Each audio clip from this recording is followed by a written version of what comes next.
Hoy tenemos, bueno, siempre van a ser el ritual de matrimonio. El ritual de matrimonio. Hoy tendremos un ritual de matrimonio y tendremos también la plática esotérica, etc. Empezaremos naturalmente preparando el ambiente en nuestra plática de tipo esotérico y luego proseguiremos con todo lo demás. Espero que los hermanos pues pongan toda su atención.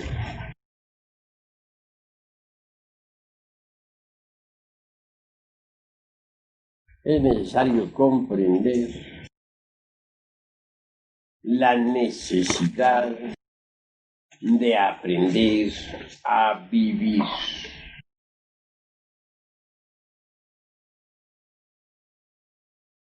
Las experiencias de la vida diaria son muy útiles. Desafortunadamente las gentes las repudian, las enjuician, las detestan, etc. Muchos se quejan de sí mismos y de los demás. Se asombra uno de ver cómo es que la gente subestima las experiencias. Nosotros debemos actuar a la inversa. Tomar las experiencias para nuestra propia autorrealización. Ellas en sí mismas pueden ofrecernos material didáctico suficiente como para el desarrollo de la esencia, o en otras palabras, para el crecimiento anímico. Así pues, las experiencias resultan ciertamente magníficas en todo sentido.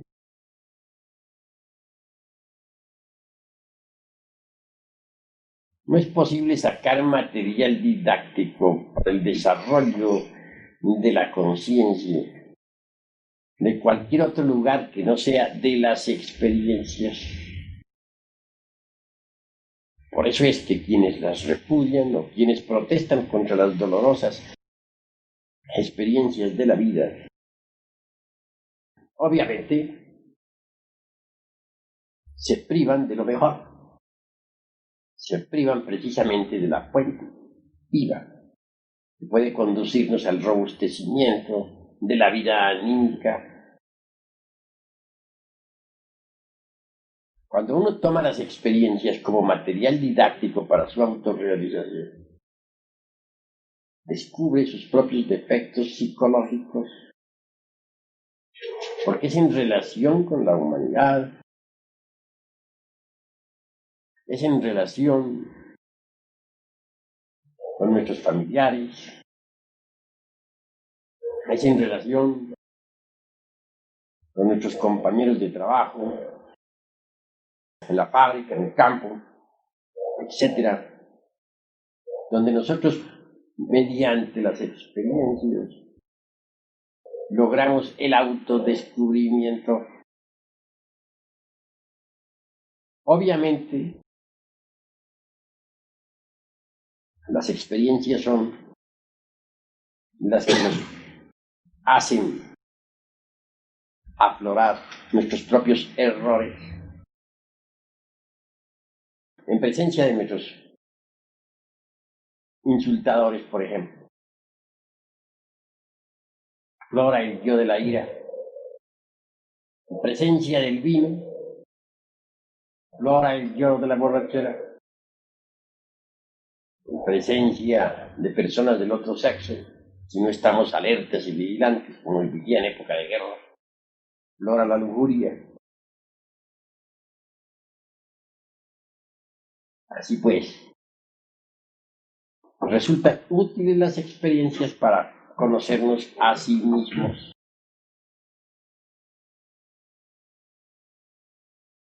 Obviamente lo principal es no identificarnos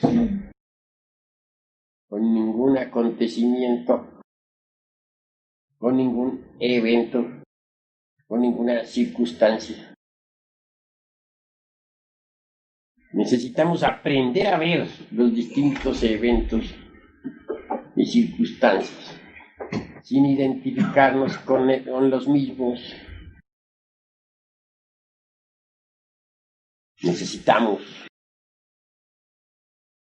aprovechar cada experiencia, por dolorosa que sea, para el autodescubrimiento. Cuando uno se está observando a sí mismo, ve cuán útiles son las experiencias. Si nos retiráramos a una caverna solitaria sin habernos autodescubierto, sin habernos conocido a sí mismos, sin haber disuelto el ego, el resultado sería el más absoluto fracaso.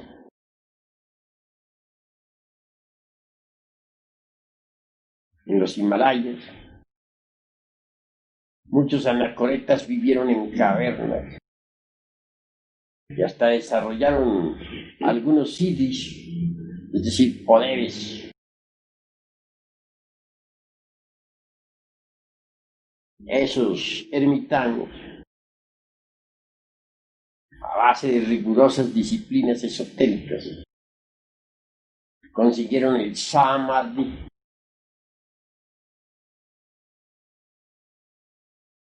Y gozaron entonces con el mismo, penetrando en el alaya del universo. Y hasta perdiéndose por instantes en el supremo Parabrahma, Hatma.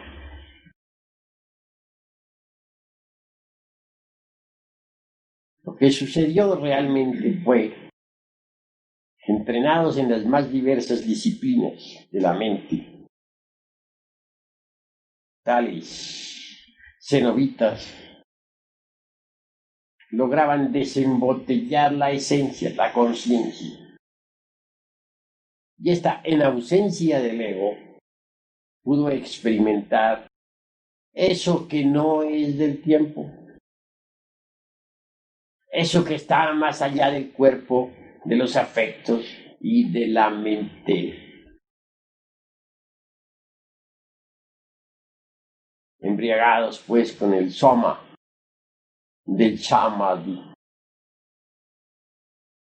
se creyeron mahatmas. Nunca trabajaron sobre el ego. Jamás se preocuparon por desintegrar los diversos agregados psíquicos. Solo se especializaron en la yoga de la meditación. Ya desencarnados, como quiera que indubitablemente se habían hecho atletas de la ciencia del dhyani o meditación. La esencia momentáneamente pudo hasta penetrar en los templos, en los planetas del Cristo, flotar en el ambiente de tales planetas que son de naturaleza espiritual. Desafortunadamente, sin poder ingresar a las corporaciones de dichos mundos. Pasado el éxtasis, la esencia volvió otra vez al ego, al interior del mí mismo. Posteriormente regresaron, se reincorporaron. Y ahora son en el mundo occidental personas vulgares, comunes y corrientes. En tanto en el Oriente, en el Tíbet, se le sigue aún todavía venerando como a santo. Es necesario entender la necesidad de desintegrar el ego. No sería posible esto si no aprovecháramos las duras experiencias de la vida. Personas también que después de un trabajo de observación constante con los distintos eventos de la existencia, se olvidan del trabajo. Entonces las experiencias vuelven a ser tomadas como antes. Cuando uno toma las experiencias de la vida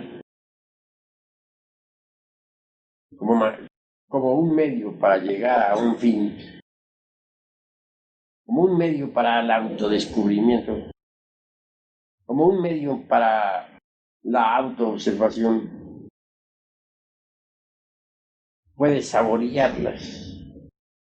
El sabor del trabajo es algo maravilloso. Le da a uno una exquisitez inefable.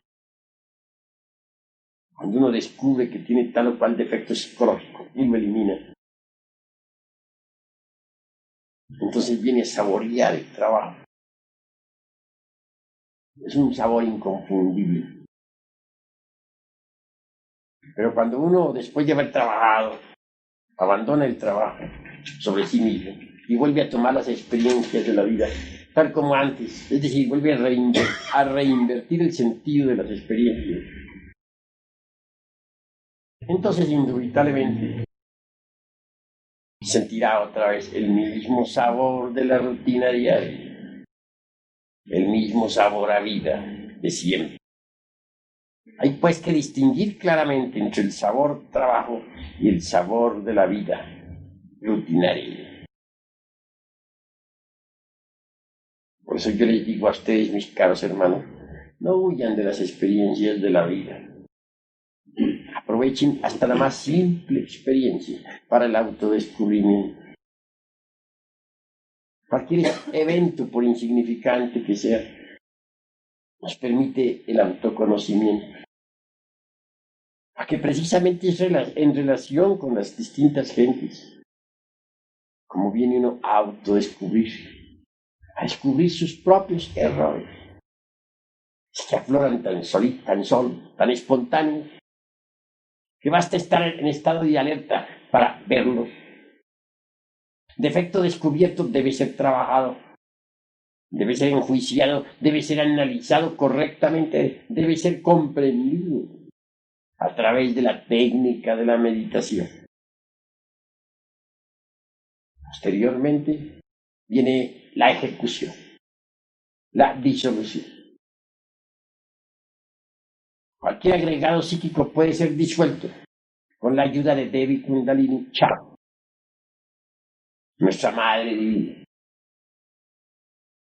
Si nosotros le suplicamos, elimine de nuestro interior el agregado psíquico que hemos comprendido, ella así lo hará, lo desintegrará y quedaremos libres de tal defecto. Cuán dichoso se siente uno cuando elimina de sí mismo algún defecto. Siente uno como si le hubieran quitado una abrumadora carga de encima. ¡Cuánta dicha!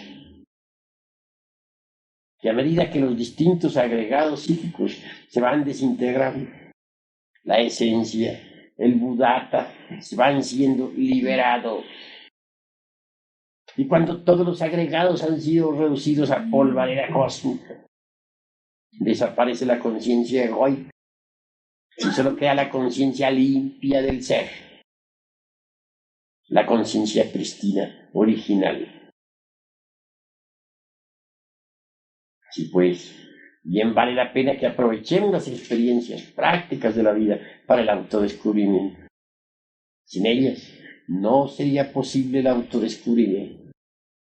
Aquellos ermitaños que en tiempos idos se encerraron en las cavernas para meditar, alimentados por ahí con hierbas, raíces del bosque. Consiguieron hacerse atletas de Chamadhi. Algunos lograron hasta el Satori.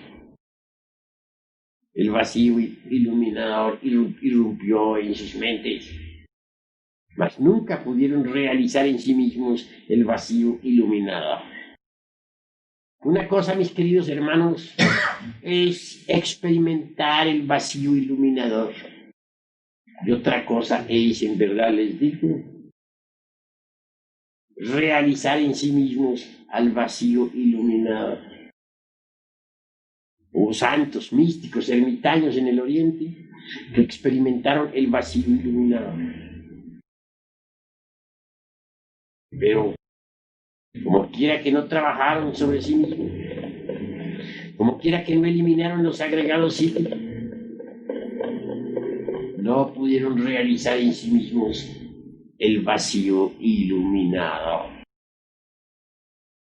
Experimentar la naturaleza del vacío iluminador es útil, mis queridos hermanos. Muy útil. Pero solamente nos quedamos en ese estadio del ser y no autorrealizamos interiormente el vacío iluminador, habremos perdido el tiempo, lamentablemente. No podríamos verdaderamente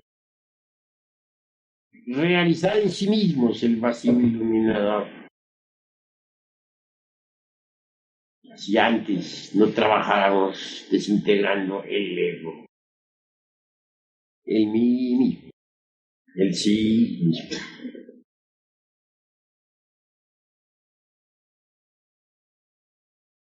Así pues, vale la pena reflexionar profundamente en todas estas cosas. A medida que nosotros vayamos desintegrando en sí mismos al ego, la conciencia se irá liberando.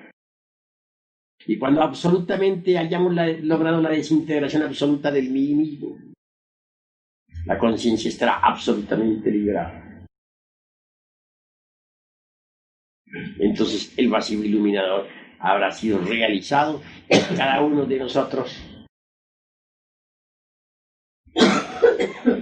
Solo aquellos que han realizado en sí mismos el vacío iluminador pueden vivir en los planetas del Cristo. Sepan ustedes que alrededor de cada sol que nos ilumina giran los planetas del Cristo. Ellos son de naturaleza espiritual, no material. Hay dos naturalezas. La una es mutable, pasajera, perecedera. La naturaleza del mundo físico. Mas hay otra naturaleza. La naturaleza de los planetas del Cristo. Es inmortal, inmutable, imperecedera, terriblemente divina. En esos planetas viven las humanidades divinas. Dentro de cada criatura de esas mora el Cristo. El Cristo resplandece en cada criatura. Pero intentar convertirse en habitantes de los planetas del Señor sin haber eliminado el ego es absurdo. Querer eliminar el ego renunciando a las experiencias de la vida o protestando contra las mismas o desesperándose o identificándose con cada evento es estúpido. El material didáctico para la autorrealización no sale de ninguna otra parte, sino de las experiencias de la vida. Si pues tomemos cada experiencia, por dolorosa que sea, con alegría. Pensemos en que nos da el material didáctico suficiente para la autorrealización. No cometamos el error de identificarnos con ningún evento.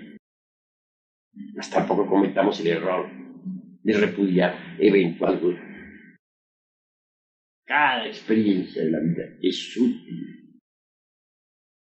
cuando hayamos disuelto la totalidad del ego, nuestra mente interior se habrá abierto. Ya les he dicho a ustedes que hay tres mentes. Y hoy se lo repito. Primera podemos denominarla la mente sensual. En ella está la levadura de los saduceos, groseros y materialistas. La segunda es la mente intermedia. Y tercero es la mente interior. En la mente intermedia están las creencias de las distintas religiones. Y es la levadura de los fariseos. Jesús el Cristo dice: cuidaos de la levadura de los saduceos y de los fariseos. Es decir, cuidaos de las doctrinas de los saduceos materialistas y de los fariseos hipócritas. Esas son palabras del Evangelio del Señor.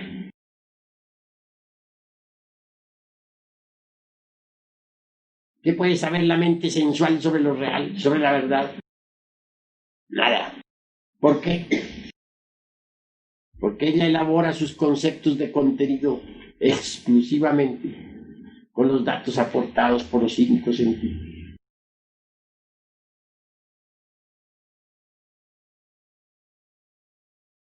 La mente intermedia tampoco sabe nada de lo real. Allí están las doctrinas de los fariseos. Bien sabemos que ellos asisten a sus templos para que otros los vean. Asisten a sus santos oficios o ritos para que otros digan de ellos lo mejor. Mas nunca trabajan sobre sí mismos. Fundamentan su religión exclusivamente en las creencias. Y eso es absurdo. En la muerte del ego se abre la mente interior. Y esta es distinta. Esta funciona con los resortes de la conciencia. Esta recibe los datos de la conciencia superlativa del ser. Y con tales datos elabora sus conceptos de contenido. Como quiera que la conciencia trascendental y superlativa del ser tiene poder para experimentar lo real, la verdad. Obviamente la mente interior, al ser así informada, tiene buenos datos para elaborar sus conceptos de contenido. Por algo es que a la mente interior se le denomina razón objetiva. Por algo es que a la mente sensual se le denomina razón subjetiva. Quien tenga desarrollada la mente interior conoce lo real, conoce la verdad, conoce eso que está más allá del cuerpo, de los afectos y de la mente. Conoce los misterios de la vida y de la muerte. No porque otro se los diga o se los deje de decir, sino por experiencia mística directa.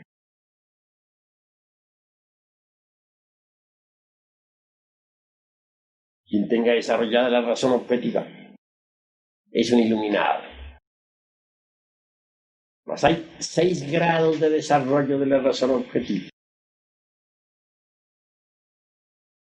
Estos 6 grados se conocen por los tridentes que existen en los cuernos. ¿A qué cuernos me estoy refiriendo? A los cuernos de plata de los hierofantes, a los cuernos de Lucifer. Este Lucifer no es otra cosa sino la reflexión del logos en nosotros. La sombra del Señor, ubicada dentro de nosotros mismos, dentro de nuestro universo interior, para nuestro bien.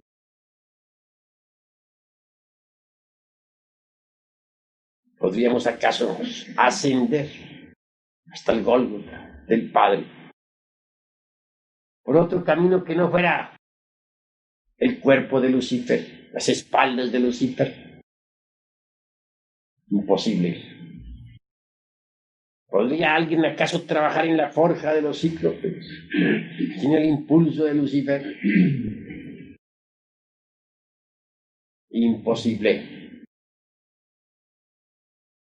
Lucifer da el impulso.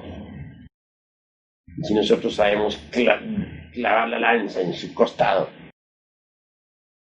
lo vencemos. Vencido el dragón, subimos, usando su espalda como escalera. La tentación es fuego. El triunfo sobre la tentación es luz. Si logramos vencer a Lucifer, subimos de grado en grado por sus espaldas. Cada triunfo sobre Lucifer implica de hecho un peldaño en el ascenso. Así de peldaño en peldaño llegamos a la cumbre del ser. Subimos por la montaña del ser. Decía que los 6 grados de desarrollo de la razón objetiva están en los cuernos de Lucifer. Sí, ahí está la mano. Quien tan solo tenga un tridente en esos cuernos, no ha subido sino 1 grado. Quien tenga 2 tridentes, indica un 2º grado de desarrollo en su razón objetiva. Quien tenga un 3, ha perfeccionado su mente hasta el 3er grado de su perfección objetiva. Pero quien tenga los 6 grados los 6 tridentes en sus cuernos, habrá alcanzado la perfección absoluta en la razón objetiva del ser. Habrá llegado al sagrado anclado y podrá permanecer en él. Será perfecto. Y todos los coros de las ecolaptías de este universo, los 4 grandes coros o grupos, les obedecerán y venerarán. O mejor dijéramos, le obedecerá, le venerará.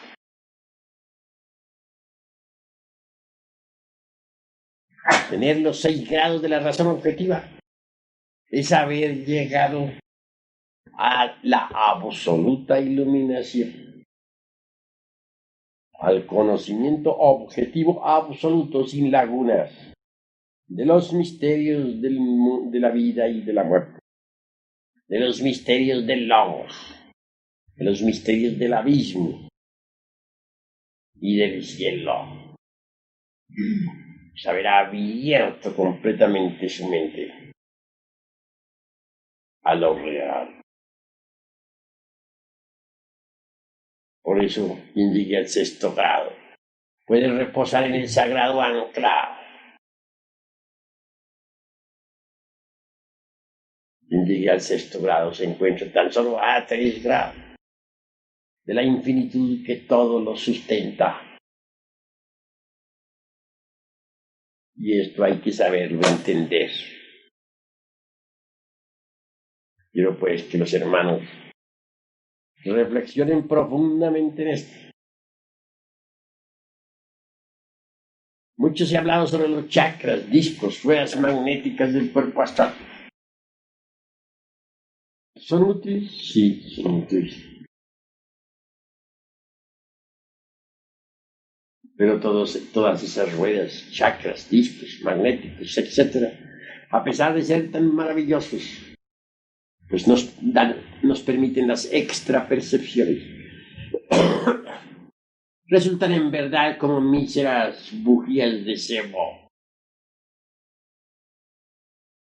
ante la razón objetiva del ser. Puede la clarividencia, por ejemplo, ser muy hermosa. ¿Quién negaría los poderes intrínsecos de los chakras. ¿Quién negaría los poderes intrínsecos de la Ajna Chakra? Mas ellos en sí mismos son como el fuego de un cerillo comparado con la luz del sol. Así son, si los comparamos con la iluminación que da la razón objetiva del ser. De manera que, ¿cuál es el máximo o los máximos poderes que el anacoreta gnóstico puede lograr? ¿Estarán en los chakras? ¿Dónde estarán? En verdad, hermanos, les digo que no están en los chakras. Entonces, ¿dónde están? Les digo en verdad, están en la razón objetiva del ser.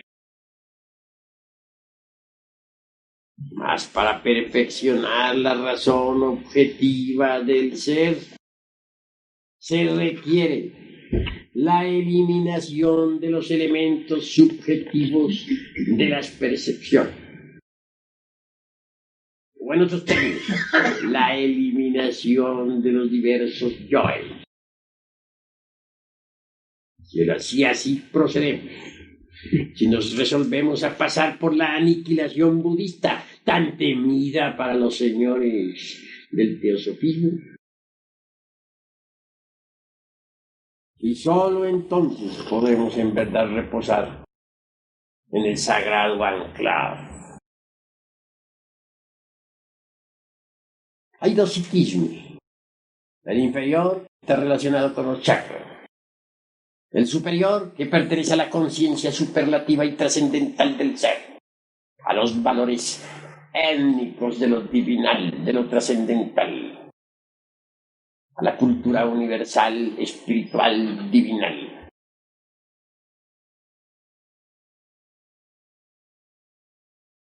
Que el psiquismo inferior no cumpla finalidades sería absurdo negarlo. Sí cumple algunas finalidades. Que el desarrollo de los chakras sea inútil, no digo así, no pienso así. Es útil hasta cierto punto, pero no es todo. Cuando uno ha despertado conciencia, ya ha abierto en verdad la razón objetiva, y puede la razón objetiva o mente interior servir de instrumento a la conciencia, entonces la iluminación del ser es absoluta y supera a todos los chakras. Pasa más allá de los chakras. Entra en el terreno del superhombre, del Buda, del iluminado Buda. Quiero que los hermanos comprendan este aspecto intrínseco tan profundo. Quiero que entiendan también por tal motivo la necesidad de pasar por la aniquilación budista. Si así lo hicieren, no les pesará. Abrirán su mente interior y llegarán a poseer la iluminación. No quiero decir que antes no sea posible la experiencia del vacío iluminador. Es posible. Como ya les he dicho a ustedes, una cosa es la experiencia del vacío iluminador y otra cosa es la realización íntima del vacío iluminador. Que la anacoreta puede experimentar el vacío iluminador, pero eso no implica forzosamente la autorrealización íntima del vacío iluminador. Nadie podría realmente autorrealizar el vacío iluminador en sí mismo, en tanto no haya eliminado o desintegrado todos esos agregados psíquicos inhumanos que llevamos en nuestro interior. Vale la pena que comprendamos pues todo esto, que reflexionemos profundamente. En el proceso de desintegración del ego, hemos de sangrar profundamente. Y necesitamos lavar nuestros propios pies con la sangre del corazón. si es que queremos quedar completamente puros.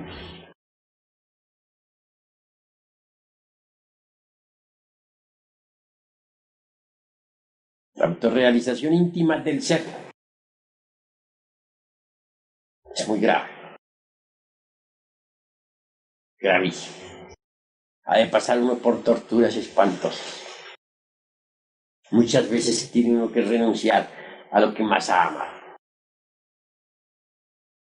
Tiene uno siempre que estar dispuesto a perder lo más querido. Y repito, lavar sus pies en la sangre del corazón. Necesita uno convertirse en algo diferente, en algo distinto. Hasta la misma identidad personal ha de perderse. Esto quiere decir, un día habremos de buscar hasta nuestra misma identidad actual y ya no la hallaremos. Se habrá perdido para nosotros mismos, porque nosotros nos habremos convertido en algo diferente. Necesitamos volvernos distintos, diferentes, cambiar radicalmente. ¿Cómo podríamos cambiar totalmente si conserváramos nuestra actual identidad? En este camino, mis queridos hermanos, hay procesos dolorosos, muy dolorosos. El que quiere empezar con éxito debe empezar con algunos sacrificios físicos, disciplinarios. Yo empecé mi actual existencia caminándome a algunos países enteros a pie, sin 5 centavos entre la bolsa, durmiendo en las montañas, envuelto en mis propios trapos para desafiar la plaga, llegando a los pueblos sin dinero, o bien acostándome por ahí debajo de los aleros de las casas, cuando tenía tales techos o aleros, porque ahora las edificaciones se han vuelto tan crueles que si le cae a uno la lluvia no tiene más remedio que soportarla. Así es la crueldad. Y no me pesa haber caminado sin dineros, países enteros. No me pesa haber sufrido la tormenta y los huracanes.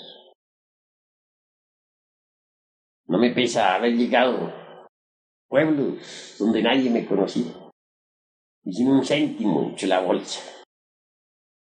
Así empecé.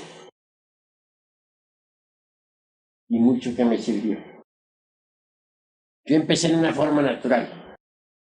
Mi padre, que está en secreto, quiso que así empezara. Y así empecé. A otros les ha tocado empezar así, que su gurú así lo ha establecido para su bien. Conozco el caso de un gurú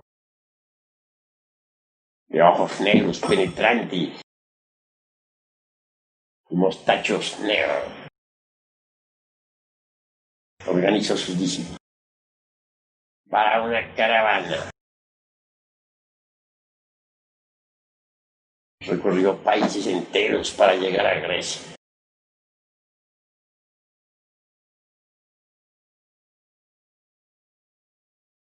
Lo digo, para llegar a Persia, España. Desde Rusia. Caminar por ahí entre la nieve. Mujeres, hombres. Unos con el pie descalzo. Sangrando. Durmiendo en las montañas, expuestos a los lobos. Firmes en la disciplina. Hasta llegar a ese país de Persia. Sencillamente para encontrar una casa desocupada donde... Tontería, diría cualquiera.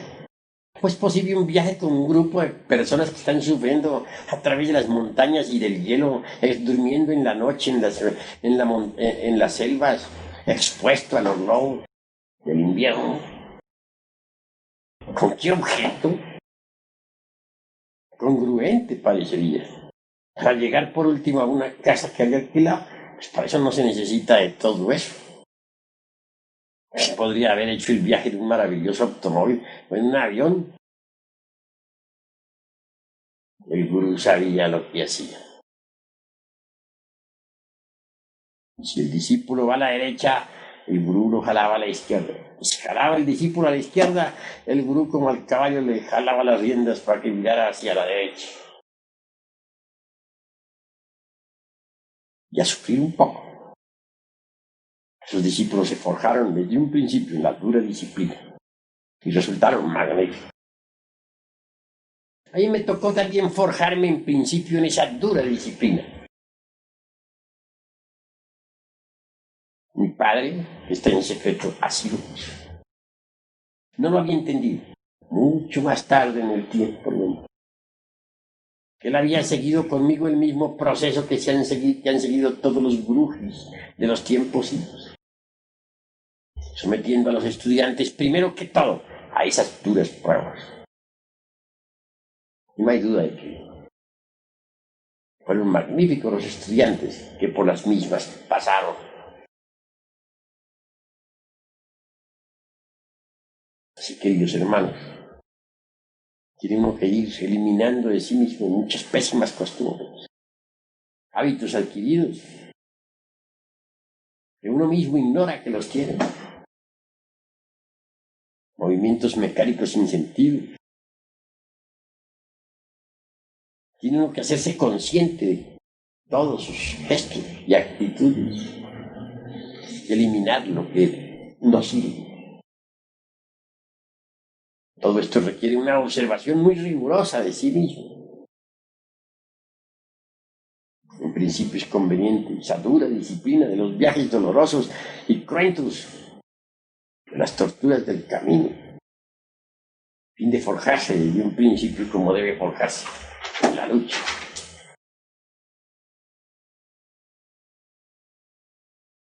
Quieren no desmayar, pues, en la cuestión de la autoobservación psicológica. Sabíamos que uno se vaya autoobservando, va descubriendo cuántos yoes que tenía. Yoes que ignoraba que tenía.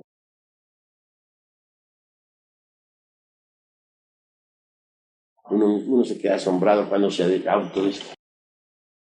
¿Qué diríamos de un caballero honrado, sincero, trabajador, magnífico ciudadano, intachable, incapaz de quitarle un céntimo a nadie, que de pronto descubra que en el fondo de sí mismo posee unos cuantos yoes ladrones? Imposible, dirían cualquiera. Imposible. No, en esto no hay nada imposible.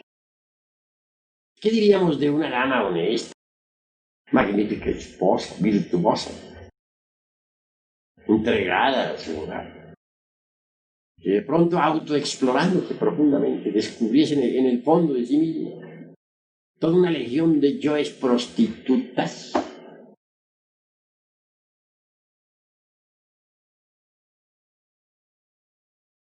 Qué incongruente, dirían muchos, al oír una explicación de estas. Qué ilógico, qué paradójico. Pero en el terreno de la psicología profunda, todo esto es posible. En el fondo de cada uno de nosotros hay una creación equivocada. Yoes de los antiguos tiempos. Yoes que personifican errores espantosos. Y lo más grave es que dentro de los mismos está embotellada la conciencia. Siempre y enfrascada, siempre procesándose en virtud de su propio embotellamiento. ¿Cuál es el peor obstáculo que existe para la disolución del ego? ¿Cuál será la peor inconveniente? Lujuria. Sí, es una palabra terrible. ¿Hasta quién no la tiene? ¿Quién de los aquí presentes podría decir que nunca ha tenido lujuria?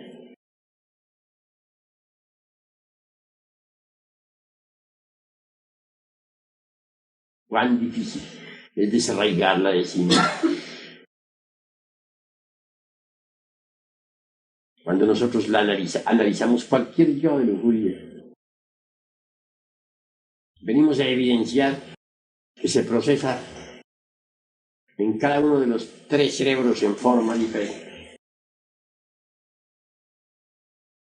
En el cerebro, dijéramos, puramente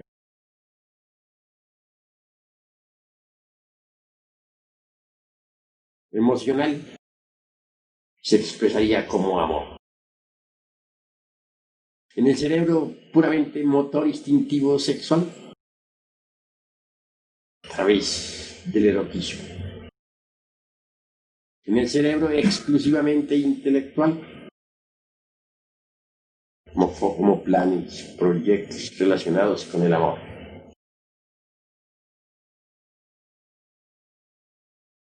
O con el ser, que se ama, o que se cree amar. Sin embargo, he ahí, todas no son sino fenómenos de un mismo yo, que se llama lujuria. Pero vea, cuán distinto se manifiesta en el cerebro intelectual, qué forma tan distinta, qué otra forma asume en el corazón, y por último, cuál es su modo operandi en el centro motor instintivo sexual. Repito, en el centro motor instintivo sexual como pasión animal. En el corazón la lujuria asume otra forma. Podríamos denominarla como amor. Y en el intelecto asume otra forma, como proyectos relacionados con ese amor, como recuerdos de ese amor.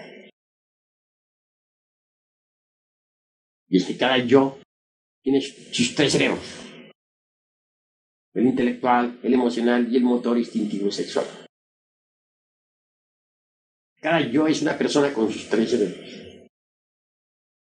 Eso es obvio. Así pues que dentro de nuestra persona hay miles de personas y cada una de ellas está organizada con sus tres cerebros. Entonces, la personalidad no es más que una marioneta jalada por hilos invisibles. Y ahí yo es muy difícil de arrancar de sí mismo y de desintegrar.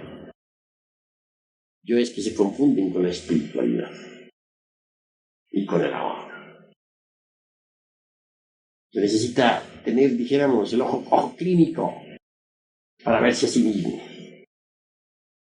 Disponer siempre de ese bisturí finísimo de la obra para abrir todo lo que tiene y hacerle la disección a sus valores. Solo así puede saber realmente qué es lo que tiene de verdad.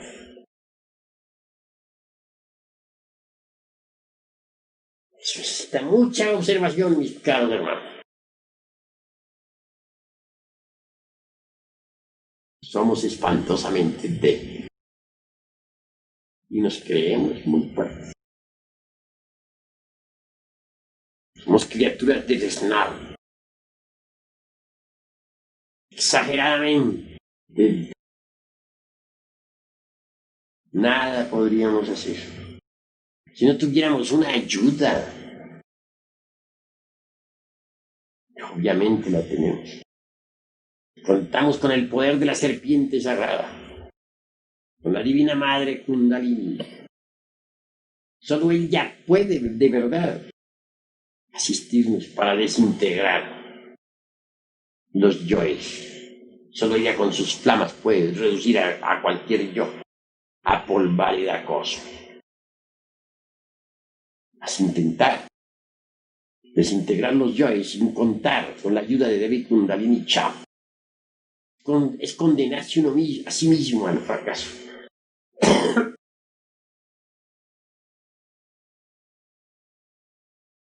Y eso es vulgar.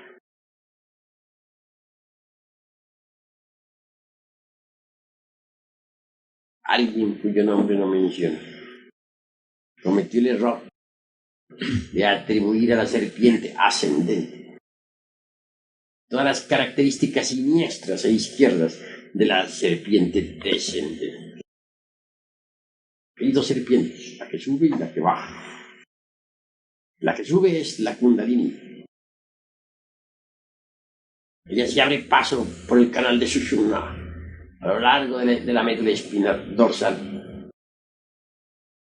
Llega hasta el cerebro y posteriormente al corazón. La otra, la que baja, se precipita desde el cosmos hacia los infiernos atómicos de los... Es el abominable órgano Kundartiguador. Es el abominable órgano Kundartiguador, o la serpiente Pitión, que se arrastra por el lodo de la tierra, tuvo poder realmente para hacernos caer en el error. La otra, la ascendente, es diferente. Tiene poder para liberarnos del error. En el pasado, es claro que algunos individuos sagrados se equivocaron e implantaron en la naturaleza del ser humano el abominable órgano Kundartiguador. ¿Cómo haríamos nosotros para poder ser sanos? Habrá que plantar en el organismo humano otro órgano como el del Kundartiguador, pero que sea positivo, luminoso, antitético, opuesto al Kundartiguador. Existe ese otro, y es la Kundalini. La misma palabra lo dice, Kundalini. Kunda nos recuerda el abominable órgano Kundartiguador. Lini significa fin, fin del abominable órgano Kundartiguador. Esto es, ascendiendo la serpiente Kundalini, el abominable órgano Kundartiguador queda reducido a polvo de acoso. En el Génesis aparece la serpiente tentadora del Edén, la horrible Pitión con 7 cabezas, que se arrastraba por el lodo de la tierra y que Apolo irritado hirió con sus dardos. Ese es el abominable órgano Kundartiguador. Pues también aparece en la sabiduría antigua Moisés, la serpiente de bronce que se enroscaba en la Tao, o Lingam generador. Esa es la Kundalini. Gurdjieff comete el error de confundir a la Kundalini con el Kundartiguador, a la serpiente que sube con la que baja. Le atribuye a la que sube todos los siniestros poderes tenebrosos de la serpiente descendente. He ahí su error. Y ahí es la causa por la cual sus discípulos no lograron disolver los yoes. Esa fue su gran equivocación. A base de mera comprensión, no es posible disolver los yoes. No niego que con el cuchillo de la conciencia, comprendiendo vivamente cualquier yo, podamos separarlo de sí mismos, de nuestras psiquis. Pero eso, mis queridos hermanos, no es suficiente, porque el yo separado de nuestras psiquis continuará vivo. No se resignará a permanecer lejos de casa. Intentará una y otra vez volver a ocupar su lugar. Se convertirá en un demonio tentador.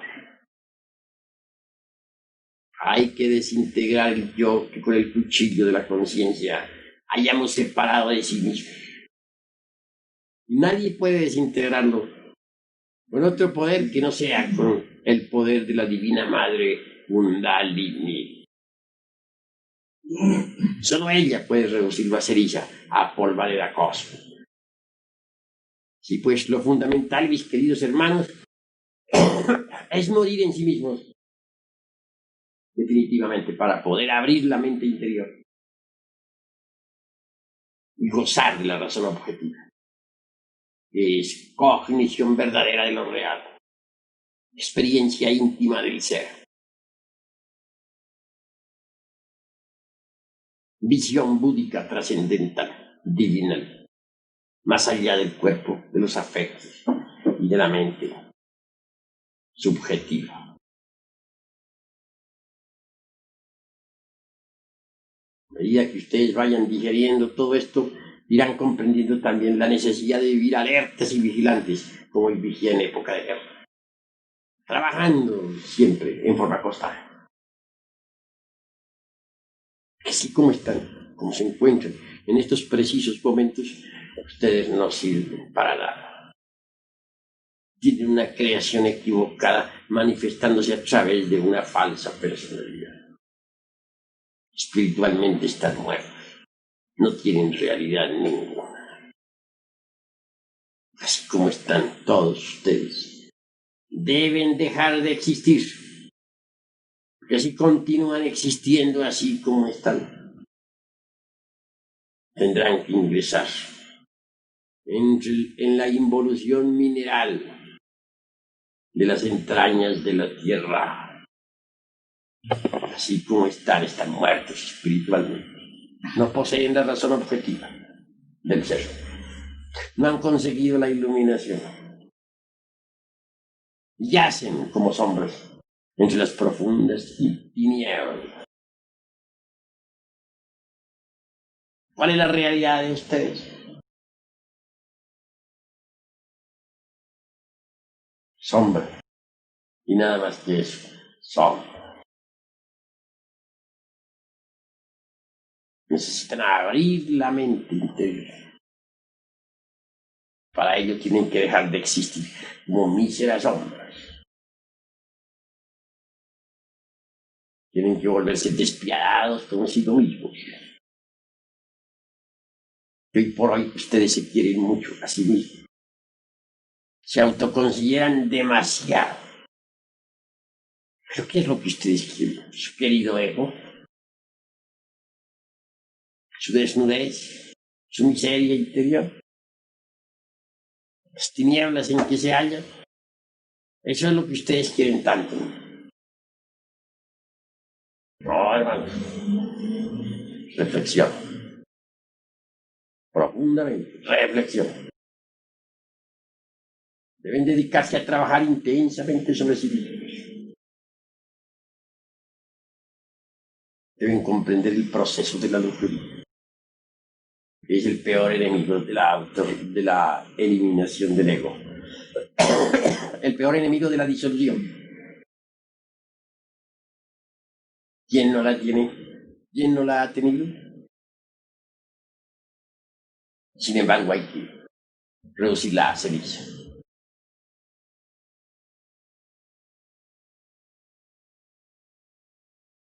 ¿Algún hermano tiene algo que preguntar? Habla, hermano. A Gurdjieff se le llama maestro. ¿Él trabajó en la novena esfera o solo trabajó en la...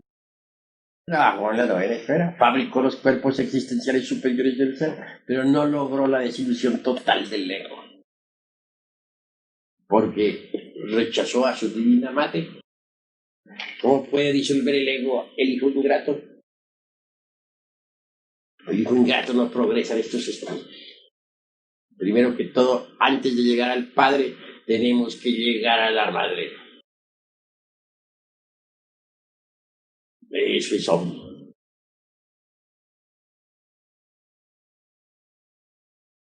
¿Algún otro hermano tiene algo que preguntar en relación con esto? Maestro, ¿por qué siendo Gurdjieff discípulo suyo no conocía que el único camino para la disolución del ego era con la Divina Madre Kundalini?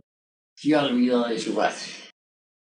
En antiguas existencias estuvo bajo mi instrucción, pero en su existencia última, pues él, como quiera que estaba lejos de mí, se olvidó también de su divina madre.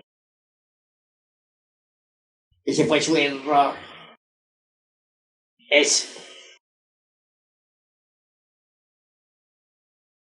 Sin ese poder fuerte, nadie puede desintegrar los agregados psíquicos. que uno por sí solo no logra nada. Cuchillo de la conciencia permite a uno separar a los yoes que ha comprendido, separarlos de sus psiquis, pero eso no significa disolución. Repito, tales yoes lucharán incesantemente por volver a acomodarse dentro de la máquina orgánica. ¿Hay algún otro hermano que tenga algo que preguntar? No quiero que ustedes no pregunten, sino que pregunten. Porque si uno no pregunta, no comprende. Hay veces que es necesario preguntar. Así vale, en su primera llegada al castillo de Monsalvat, del Monsalvat trascendente, no llegó a ser rey del Grial, por no haber preguntado el porqué de los dolores de Anfortas. De manera que hay que siempre preguntar. Habla, hermano. ¿Cuántos procesos se requieren para llegar a adquirir la razón objetiva del ser? Para llegar a la razón objetiva hay 6 grados. Obviamente la razón objetiva tiene 6 grados, pero el más elevado de los 6 grados pertenece al sagrado ancla y se encuentra a 3 pasos de la infinitud que todo lo sustenta. ¿Para cuántos procesos dices? Tienes que primero morir completamente en ti mismo. Si no desintegras el ego, no desarrollas la razón objetiva. Pero a medida que vas avanzando profundamente en la destrucción del mí mismo, la razón objetiva del ser se va abriendo. Cuando logres el 100% de disolución del ego, la razón objetiva del ser en ti mismo habrá llegado a la plenitud de la perfección. Entonces estarás iluminado absolutamente, y conocerás por experiencia vivida directa todos los misterios del universo. Nada ignorarás y tendrás todos los poderes del cosmos. Esto está más allá de los chakras. Los chakras, repito, no son sino pálidas lumbres ante la luz del sol. Útiles, pero muy incipientes.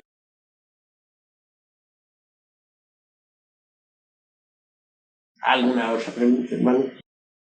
Maestro, esos tridentes de los cuales usted habla, ¿tienen alguna relación con una sefilótica? Esto es punto y aparte. No mezclemos las distintas ciencias, porque nos convertiríamos en iconoclastas. ¿Qué es un iconoclasta? Un hombre que le están ahí haciendo la disección a todo y revolviendo todo y que en nada. Nosotros no somos iconoclastas. Dejemos a cada materia de estudio en su lugar, sin revolver las cosas. No confundamos la gimnasia con la magnesia. ¿Alguna otra pregunta, hermano?